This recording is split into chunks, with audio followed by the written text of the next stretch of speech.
Thank you so much for agreeing to be on the show, Brian and Mark. It's wonderful to have you both on today as my guests. Yeah, absolutely. Thank you for having us. Yeah, thank you. Thank you for having us. Absolutely. Thank you for reaching out. This is awesome. Yeah, I'm excited. So, my first question is, what inspired you both to create your show?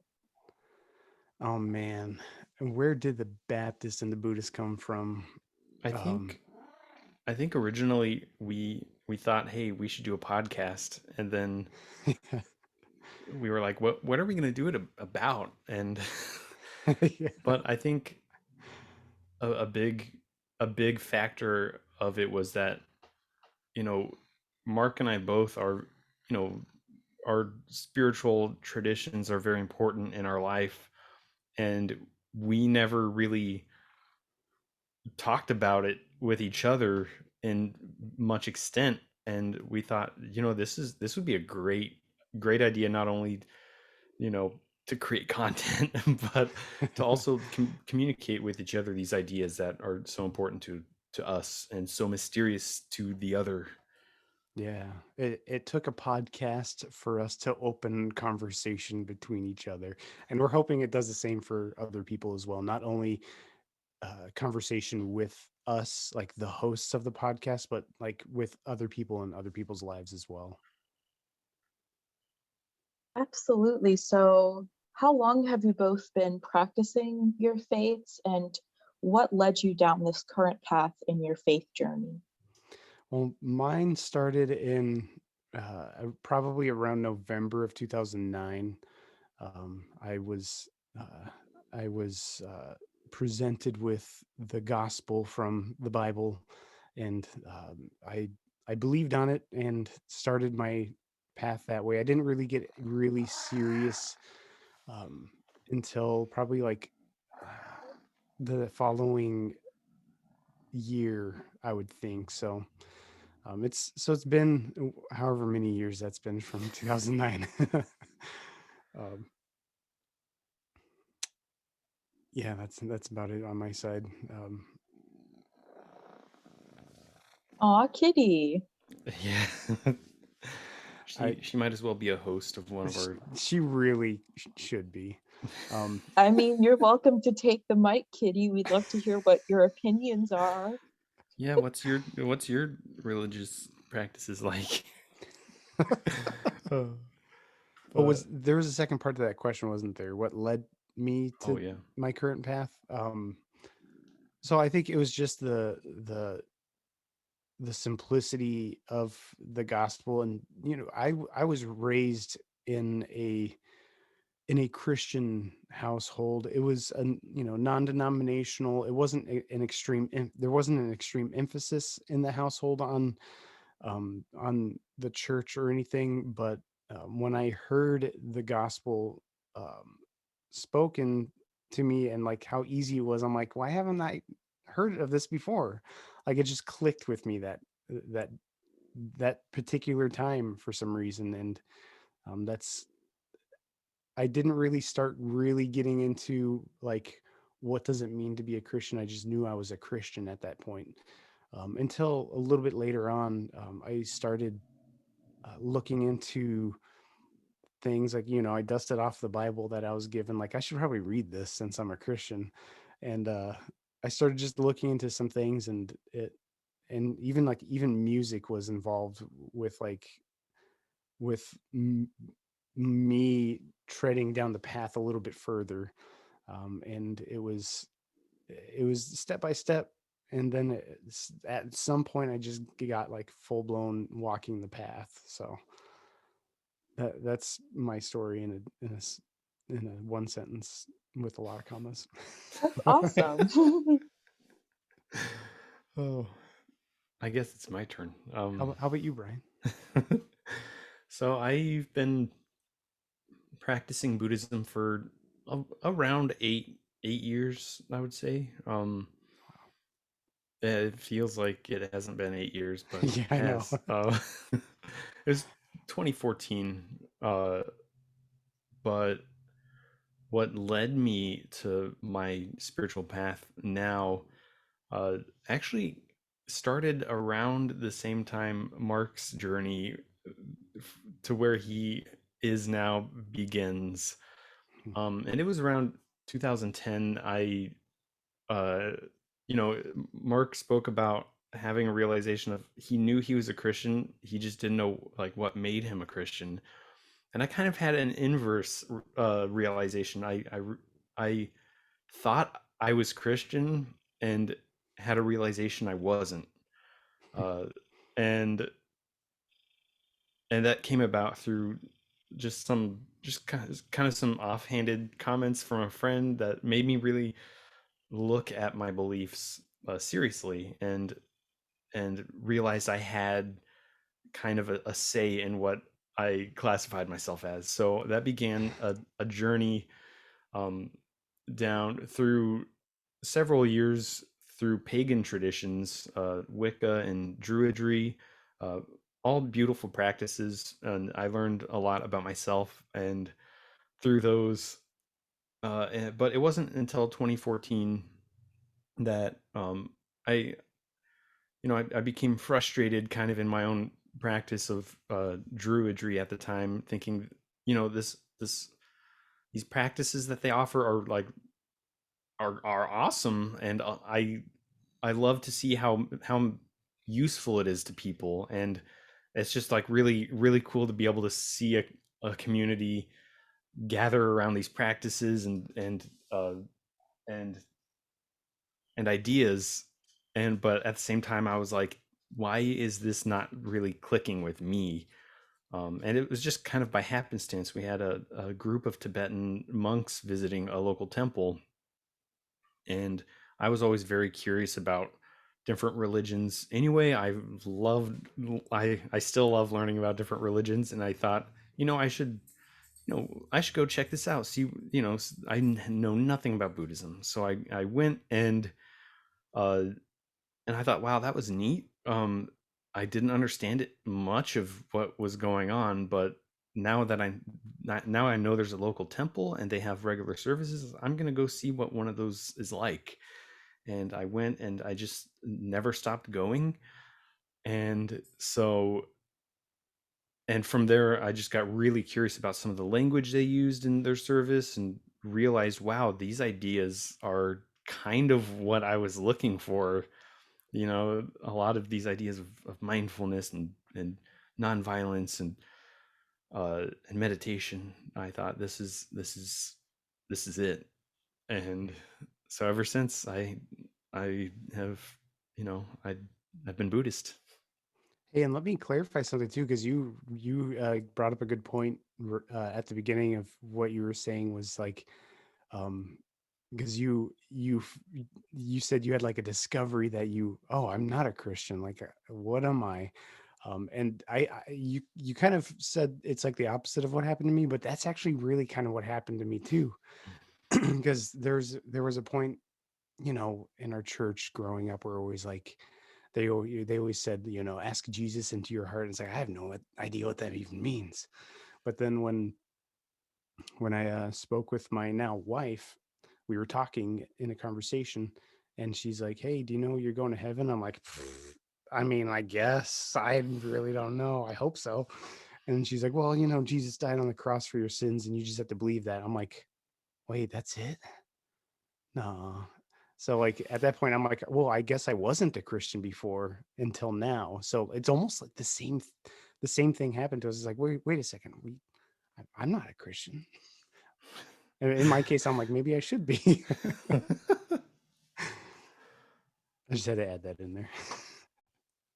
No, that's wonderful. It's been fascinating to hear your stories. I love hearing about different people's faith journeys and what leads them down these paths. And I know that a lot of people would kind of take a look on the surface at Buddhism and Christianity and kind of think, oh, these are polar opposites. They have nothing in common. But in your time together on your show, what was a similarity about both of your faiths that stuck out to you? Well, it's funny because comparing our faiths, we thought the same exact thing. Like I'm like, dude, this is gonna be so different. But like, I don't know if it's our twin energy or something, because we're twins. But like, we have found so many similarities, especially in just like the ethics and the functionality of one thing that always sticks out to me in our conversations, Brian, is like uh, is almost a mindfulness aspect. And I don't think a lot of Christians utilize or delve into that as much as some other practices, like maybe my circle a little bit more so, but or even just in my individual uh, study and beliefs, mindfulness was a big thing, and I don't even know if I fully grasped or harnessed that on my side, but that's Mm. always been one thing that stuck out to me. Yeah, Mark, those two, ethics and mindfulness, is exactly what I was going to say. Um, Twins. because yeah, right. The ethics really kind of surprised me, and we were exploring ethics and morality, and what you might, the kind of superficial, oh, 10 commandments versus 5 precepts, etc. But like, in exploring that, we really found that there's a very similar functionality to both sides when it comes to ethics. And it surprised me that there's like an actual presence of a mindfulness practice, in a way, in a Christian, Baptist approach. And I thought, and the Broadly. broadly, Broadly uh, Baptist. and I just thought it was so super interesting that the kind of the reason for that practice is almost similar to what a Buddhist mindfulness practice would be for as well. That's very true.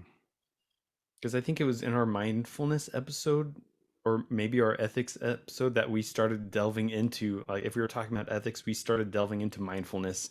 And I Yeah. realized from both sides, the two things are just as intertwined.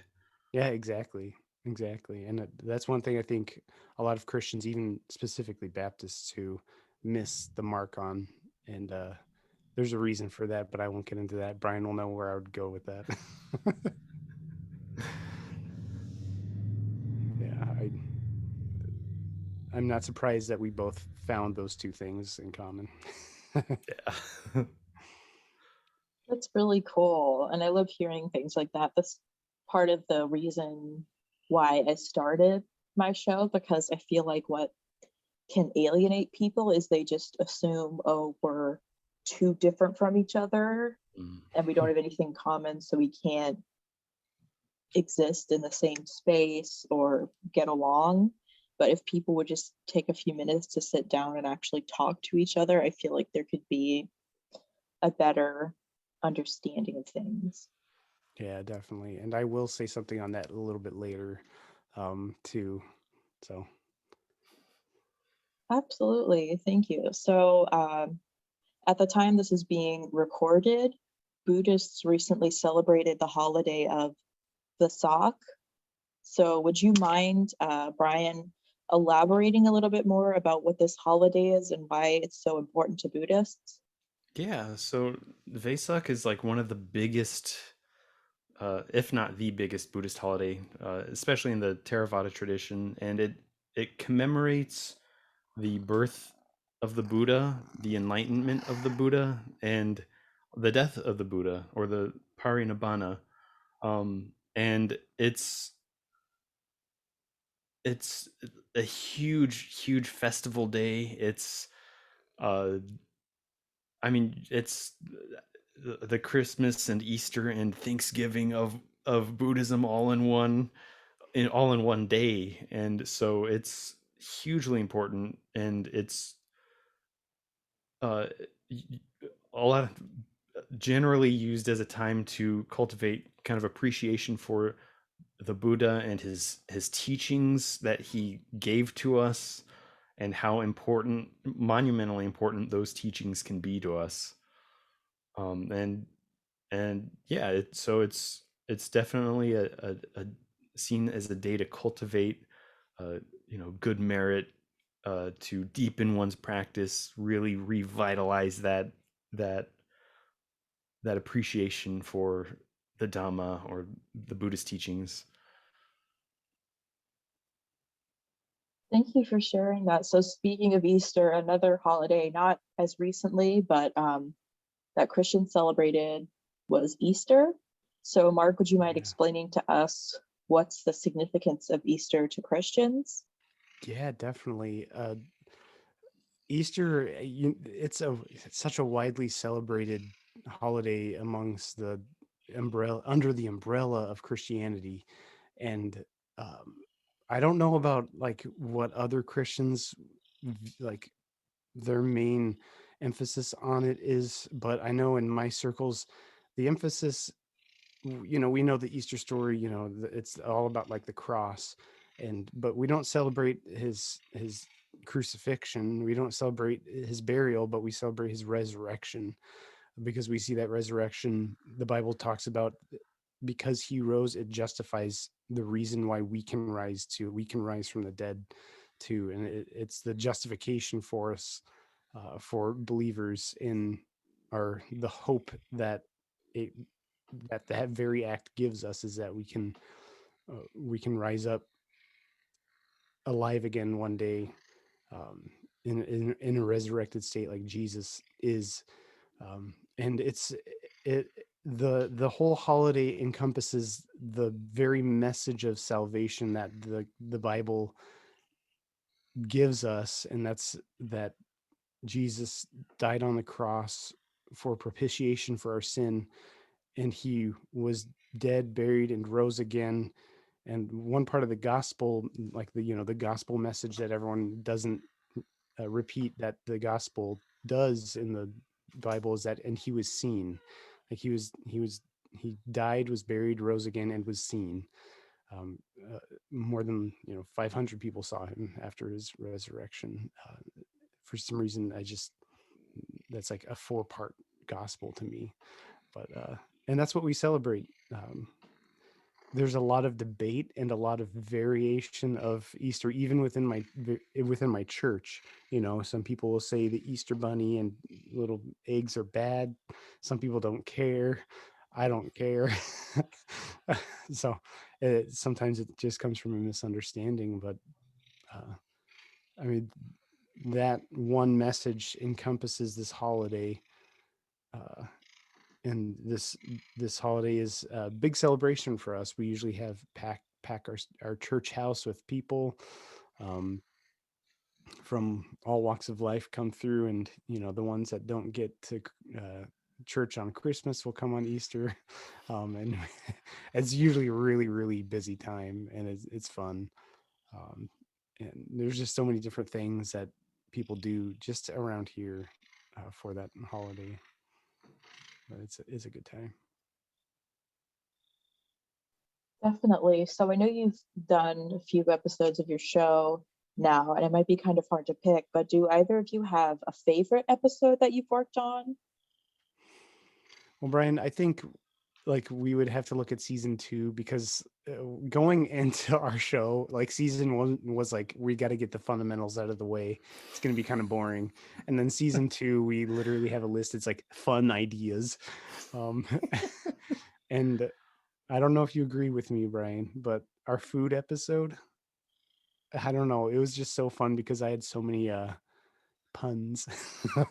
My food puns were just, oh man, I was so full. Excellent. Yeah, eggs. That was like so fun because I knew you were kind of cringing, Brian. But Oh, I live for the cringe. yes, yeah, Um, but yeah, I think the food episode was like one of the more fun ones to do, just because of, I don't know, the topic of food. It's a fun, yeah. no one Nobody, can get really serious about it. yeah, exactly. And like that's one thing you can talk to someone about is food.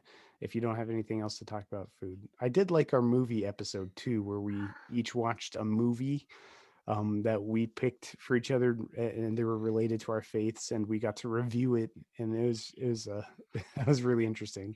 It was fun. Yeah, I liked the extracurricular. You know, we had homework for that one. Yeah, as if we have time, as if we don't have enough time. But that was really fun. Yeah. I had a blast at that.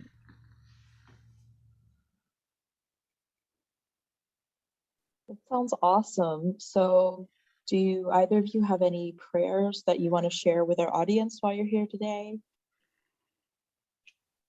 Well, man, this is one thing I wanted to kind of circle back on was with our podcast, we aim to just talk, and a lot of people in my circles, some of the more traditionalists will discourage that, and they think they look at it as kind of uh, like encouraging like other beliefs because the Christian belief is that there's one true God, and Jesus is the only way to salvation. And talking to people that don't believe that and that have other beliefs is very frowned upon, or something like, oh, you're actually letting them talk or something. And I don't agree with that at all.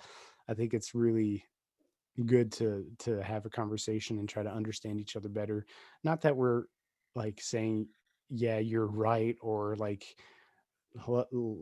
it's more kind of like a, I just want to learn where you're coming from. And I just I I just pray that other people can open their minds and not necessarily be uh, quote unquote damaged from that. Like they're not gonna come away with their faith hurt, but maybe even bolstered. Uh, so I just uh, the open mind coming into a conversation like this is extremely important. Preach it, Mark. Preach it. That's awesome. And yeah, that's such uh, in a similar vein of my approach, that kind of, interfaith dialogue. It's so hugely important to me, and this is like, this just topic, this discussion between my twin brother and me, like exemplifies that.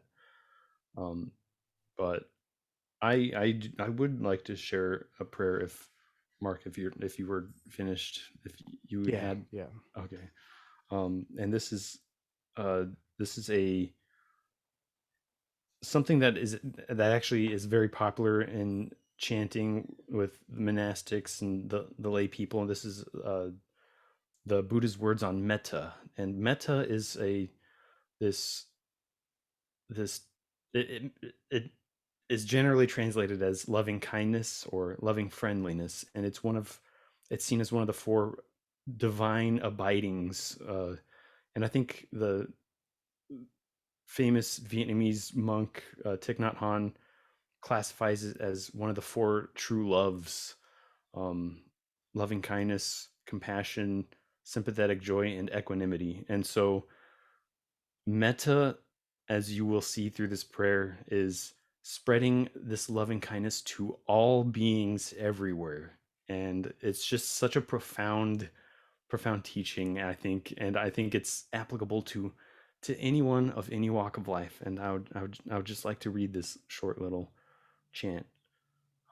I won't chant it, but I will read it. So this is the Buddha's words on metta. This is what should be done by one who is skilled in goodness and one who knows the path of peace. Let them be able and upright, straightforward and gentle in speech, humble and not conceited, contented and easily satisfied, unburdened with duties and frugal in their ways, peaceful and calm and wise and skillful, not proud or demanding in nature. Let them not do the slightest thing that the wise would later reprove. Wishing in gladness and in safety, may all beings be at ease. Whatever living beings there may be, whether they are weak or strong, omitting none, the great or the mighty, the medium or short or small, the seen and the unseen, those living near and far away, those born and to be born, may all beings be at ease. Let none deceive another, or despise any being in any state. Let none, through anger or ill will, wish harm upon another. Even as a mother protects with her life her child, her only child, so with a boundless heart should one cherish all living beings, radiating kindness over the entire world, spreading upwards to the skies and downwards to the depths, outwards and unbounded, freed from hatred and ill will, whether standing or walking, seated or lying down, free from drowsiness. One should sustain this recollection. This is said to be the sublime abiding. By not holding to fixed views, the pure hearted one, having clarity of vision, being freed from all sense desires, is not born again into this world. That was beautiful. Thank you for sharing that with us. Is there anything else you two would like to talk about while you're on the show today? No, I mean, I think we did a good job of covering up. We're known for rambling, and we can go for a very long time. And- Ramble on, it's fine by me. well, I'm like, Brian, we might be able to make this their longest episode ever.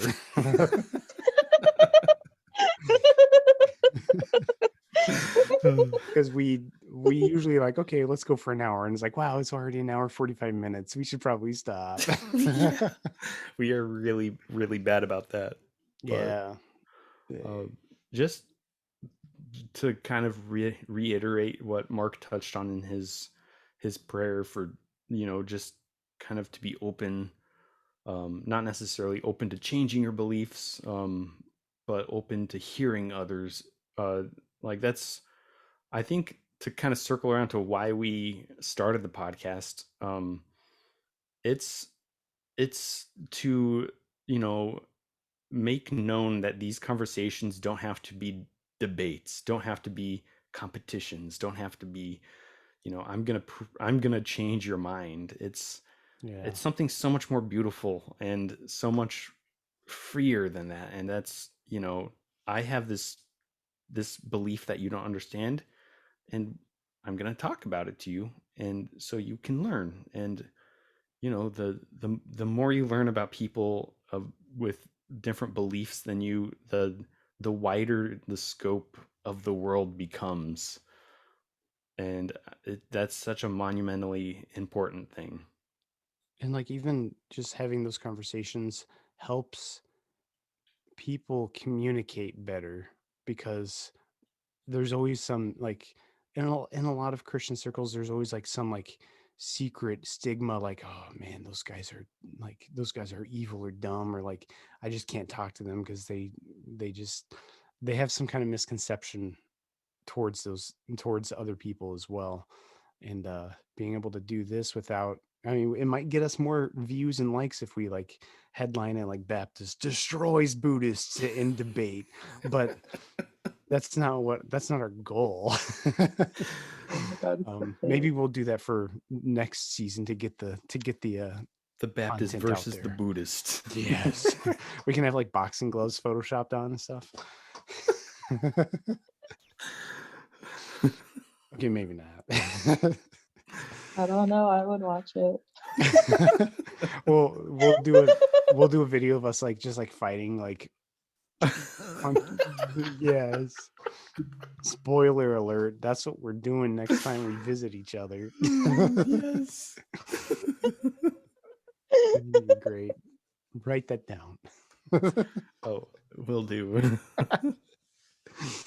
But yeah, it's just conversation. I always tell our listeners and viewers on our podcast, it's like, hey, like you're listening to the Baptist and the Buddhist. This is a conversation between two twin brothers that we've never had this conversation before. So you get to be a fly on the wall experience in real time to our real conversation.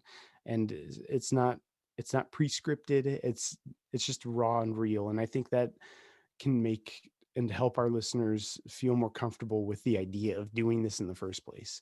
Yeah, so many people don't even know, you know, they might even have a family member or a friend who has vastly different opinions and faith and, beliefs, and and that can be such a taboo topic, and it's And like, it can create a lot of tension. and yeah, and no one even knows how to approach those topics with them. And so maybe these kind of conversations can shed light on how a conversation like that can go Hmm. without turning into, you know, disowning your family members for the rest of your life and whatnot, because that happens, unfortunately. Hmm. Yeah. Before we started the podcast, when we were like, we should do a podcast, I'm like, that'd be so great. But like, what are we going to do? And you're like, hey, how about we do like a comparative religion thing? I'm like, okay, that's going to be like that's just new territory for me. But it turned out to be very enlightening, and like it's so it's opened my mind just like to be able to talk, and it's made it more comfortable for me. You could tell in our first couple episodes, like we're kind of like toned down, and we get more comfortable in season as the season goes on into season 2. So Yeah. I've been enjoying it a lot. Absolutely. It's been a pleasure having both of you on the show with me today. Thank you again for taking time out of your day to be my guests. I really appreciate it. Thank you Yeah. so much for having us. Yeah, we really appreciate you having us on your show. Absolutely. It was Thank fun. you.